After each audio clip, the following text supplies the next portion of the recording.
Assalamualaikum warahmatullahi wabarakatuh. Perkenalkan, nama saya Wanda Anusita, NIM 102210135.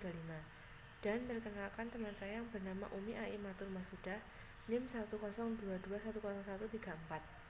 Di sini saya akan menjelaskan makalah saya tentang mazhab-mazhab fikih. Yang pertama, pengertian mazhab, yang kedua, sejarah mazhab fikih, dan yang ketiga, macam-macam mazhab fikih. Yang pertama, pengertian mazhab. Menurut bahasa Arab, mazhab berasal dari sighah masdar mimi atau kata sifat dan isim makan atau kata yang menunjukkan keterangan tempat dari akar kata fi'il madi dhahaba yang bermakna pergi. Jadi mazhab itu secara bahasa artinya tempat pergi, yaitu jalan atau atorik, sedangkan menurut istilah ada beberapa rumusan.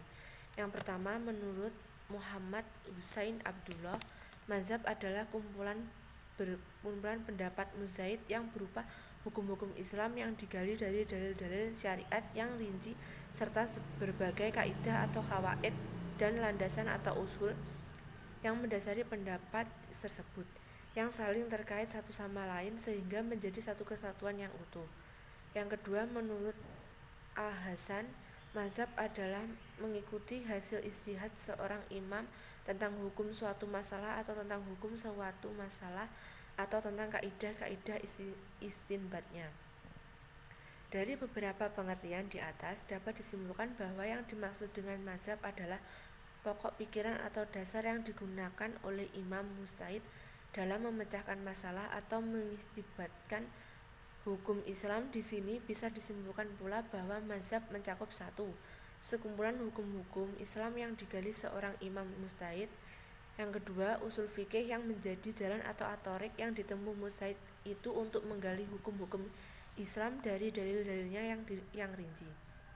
Dengan demikian, kendatipun mazhab itu manifestasinya berupa hukum-hukum syariat atau fikih yang ditempuh mujtahid itu untuk menggali hukum-hukum Islam dari dalil-dalilnya yang rinci. Harus dipahami bahwa mazhab itu sesungguhnya juga mencakup usul fikih yang menjadi metode penggalian atau atorikiyah al-istinbat untuk melahirkan hukum-hukum tersebut. Artinya jika kita mengatakan mazhab Syafi'i itu artinya adalah fikih atau usul fikih menurut Imam Syafi'i. Yang kedua, sejarah perkembangan mazhab.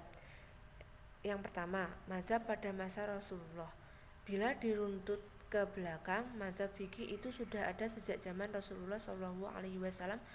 Mazhab pada zaman Rasulullah adalah sebatas ijtihad atau pendapat para sahabat dalam memahami agama.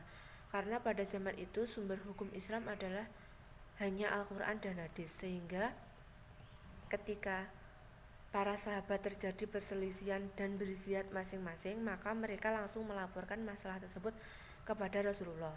Yang pertama, dari Abu Sa'id Al-Khudri berkata, ada dua sahabat dalam perjalanan ketika waktu sholat tiba dan tidak menemukan air, maka beliau berdua melakukan tayamum.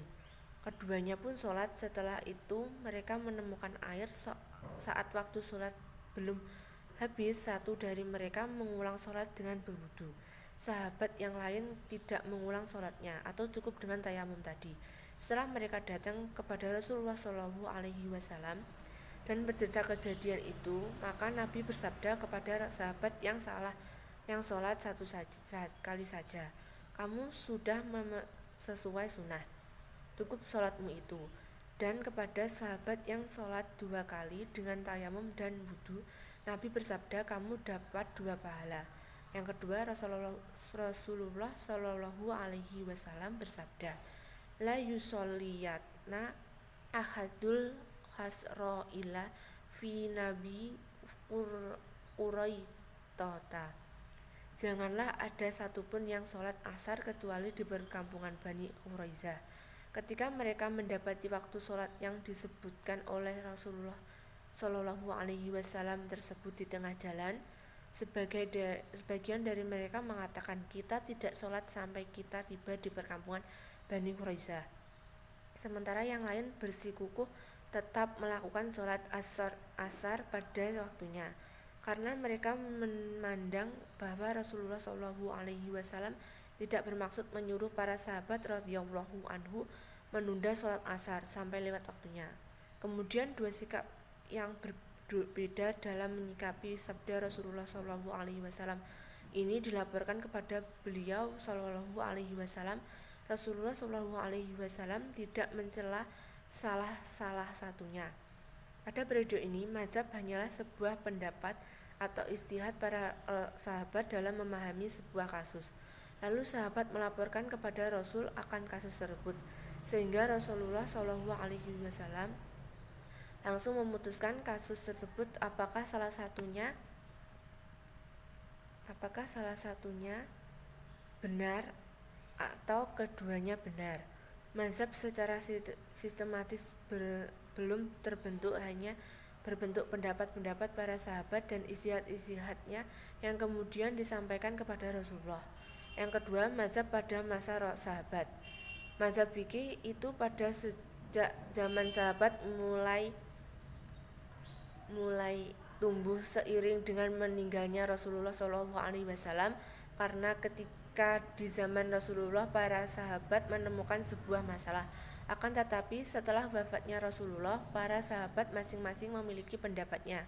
Misalnya pendapat Aisyah RA, pendapat Ibn Mas'ud RA, pendapat Ibnu Umar, masing-masing memiliki kaidah tersendiri dalam memahami nas Al-Quran, Al-Karim, dan Sunnah, sehingga terkadang pendapat Ibnu Umar tidak selalu sejalan dengan pendapat Ibnu Mas'ud atau Ibnu Abbas, tapi semua itu tetap tidak bisa disalahkan karena masing-masing sudah melakukan ijtihad.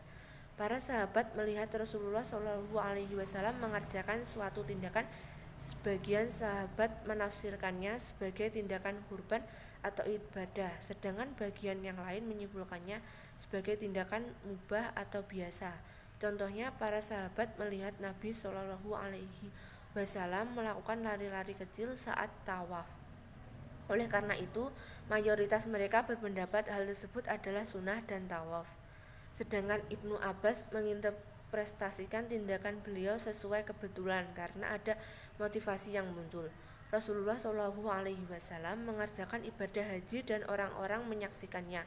Sebagai sahabat berpendapat bahwa beliau mengerjakan ibadah haji secara tamattu, sementara sebagian sahabat yang lain menganggapnya mengerjakan ibadah haji secara qiran. Sebagai sahabat lain menyangka beliau mengerjakan ibadah haji secara ifrat. Yang ketiga, mazhab pada masa tabi'in. Di masa tabi'in kita juga mengenal istilah fuqaha al-Madinah yang 7 orang, yaitu Sa'id ibnu Musaid, Umar ibnu Zubair, Al-Qasim ibnu Muhammad, Kharijah ibnu Zaid, ibnu Hisam, Sulaiman ibnu Yasan, dan Ubaidillah, termasuk juga Nafi Maulana Abdullah bin Umar. Di kota Kufa kita mengenal ada Al-Khamah ibnu Mas'udah, Ibrahim An-Nakhai, guru Al-Iman Abu Hanifah.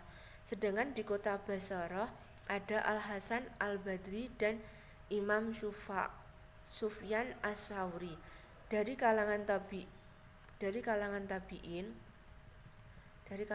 ada ahli fikih yang juga cukup terkenal, Ikrimah Maulana Ibnu Abbas dan Atta Ibnu Abdurrabbah, Tawus Ibnu Hisan, Muhammad Ibnu Sirin, Al-Aswad Ibnu Yazid, Masruq Ibnu Al-A'raj, Al-Khamah An-Nakhais, Saibi Suyair, Said Ibnu Jabair, Mahkul Al-Dimasihi, Abu Idris Al-Khulaini.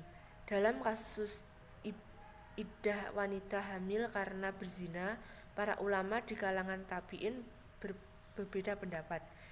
Yang pertama, Imam Sufyan As-Sauri dan sebagian tabi'in berpendapat bahwa tidak ada iddah bagi wanita hamil karena berzina. karena iddah untuk menjaga nasab sedangkan menzina tidak menjaga nasab. Yang kedua, Imam Hasan Basri, Ibrahim An-Nakhai dan sebagian tabi'in lainnya berpendapat bahwa wanita hamil karena berzina tetap ada iddahnya, karena iddah itu karena istibroh atau membersihkan rahim. Macam-macam mazhab fikih. Yang pertama adalah mazhab Hanafi. Mazhab ini didirikan oleh Imam Abu Hanifah yang bernama lengkap Abu Hanifah bin Nu'man bin Thabit bin Taimi al-Kufi, dan terkenal sebagai mazhab yang paling terbuka kepada ide modern.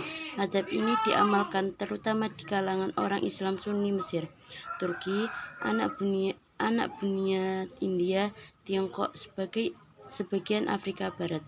Mazhab Hanafi merupakan mazhab yang terbesar dengan 30% pengikut. Mazhab ini didirikan oleh Imam Abu Hanifah.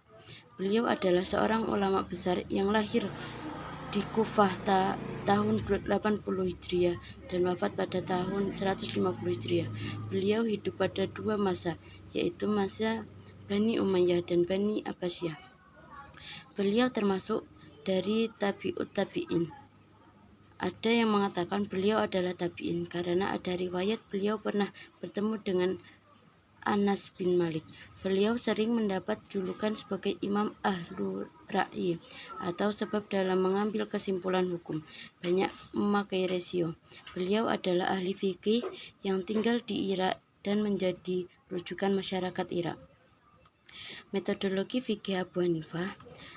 Dasar-dasar Abu Hanifah dalam menetapkan suatu hukum fikih bisa dilihat dari urutan berikut. Yang pertama adalah Al-Quran, yang kedua adalah As-Sunnah, ketiga adalah pendapat para sahabat Nabi atau Atsar, Qiyas, Istisham, ijma' para ulama, urf masyarakat muslim, yang hubungan dengan mazhab yang lain.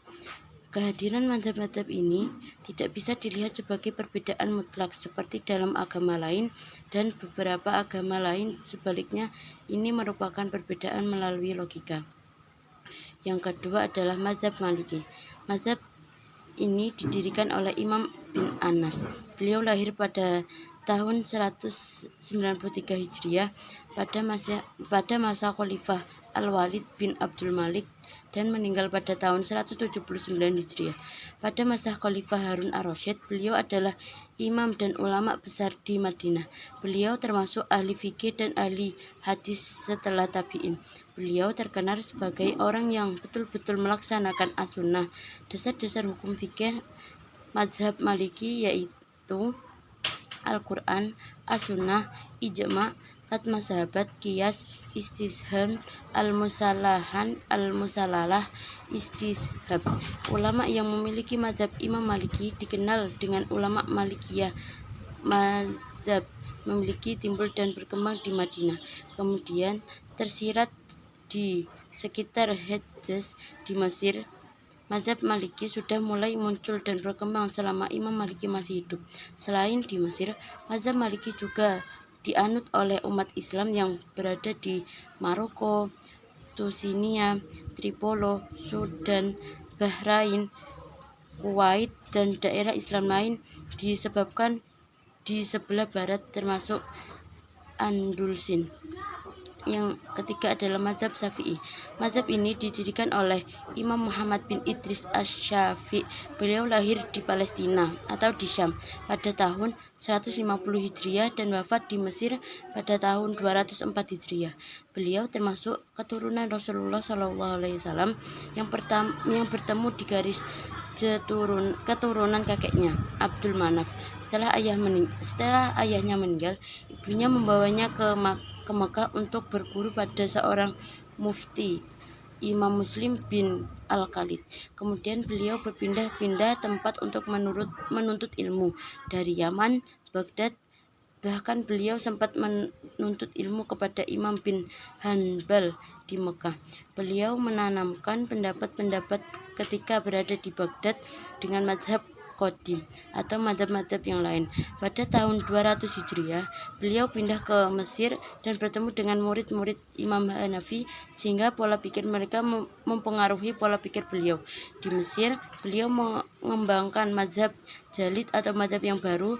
Dasar-dasar hukum fikih mazhab Syafi'i adalah Al-Quran, As-Sunnah, Ijma', Qiyas. Ulama yang mengikuti mazhab Imam Syafi'i dikenal dengan ulama Syafi'iyah. Penyebab mazhab Syafi'i antara bin di Irak, lalu berkembang dan tersiar di Khurasan, Pakistan, Yaman, Persia, Hijaz, India, daerah-daerah Afrika, dan Andalusia. Kemudian mazhab Syafi'i ini tersiar dan berkembang bukan hanya di Afrika tetapi di seluruh pelosok negara-negara Islam, naik di barat maupun di timur termasuk Indonesia. Yang keempat adalah mazhab Hanafi, didirikan oleh Ahmad bin Hanbal Asy-Syaibani. Beliau lahir, hidup, dan meninggal di Baghdad. Namun beliau juga banyak melakukan perjalanan menuntut ilmu ke Kufah, Basrah, Makkah, Madinah, Yaman, Syam, dan Al-Jazirah. Ketika di Baghdad, beliau bertemu dengan Imam Syafi'i yang kemudian berguru kepada beliau. Beliau tidak mengarang satu kitab pun, tetapi sahabat banyak merujuk pada mazhab yang pendapat-pendapat beliau. Bahkan sikap dan jawaban beliau adalah hukum-hukum syariah. Banyak dijadikan rujukan. Dasar mazhab beliau hampir sama dengan mazhab Imam Syafi'i, yaitu Al-Quran, As-Sunnah, Fatwa sahabat, Ijma', Qiyas, Istihbab, Musalihul Mursalah, dan Az-Zara'i. Dasar-dasar hukum fikih mazhab Hanafi yaitu Al-Quran, As-Sunnah, Fatwa sahabat, Qiyas. Ulama yang mengikuti mazhab Imam Hambali dikenal dengan ulama Hanabilah. Mazhab Hanafi mula-mula berkembang di Baghdad, kemudian batasan Irak, dan berkembang di Mesir. Sekarang, mazhab Hambali adalah mazhab resmi pemerintah Saudi Arab yang mempunyai pengikut yang tersebut di seluruh Jazirah Arab, Palestina, Syariah, dan Arab. Sekian dari kelompok saya. Apabila ada kurang lebihnya, saya mohon maaf yang sebesar-besarnya. Wassalamualaikum warahmatullahi wabarakatuh.